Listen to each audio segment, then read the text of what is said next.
Weather Service in Peachtree City has issued a severe thunderstorm warning Peachtree City? southeastern Lawrence County in central Georgia, Shetland County in east central Georgia, north central Wheeler County in central Georgia, northwestern Montgomery County in central Georgia until 6:15 p.m. Eastern Daylight Time.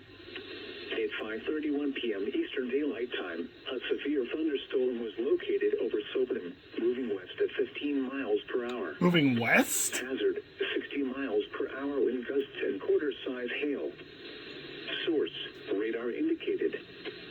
Impact, hail damage to vehicles is expected. Expect wind damage to roofs, siding, and trees.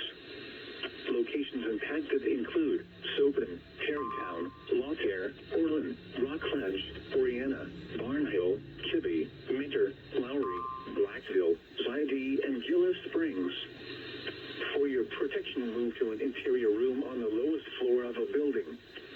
If you see wind damage, hail, or flooding, wait until the storm has passed, and then call the National Weather Service toll-free at 1-866-7-634-466 or tweet us your report at NWS Atlanta.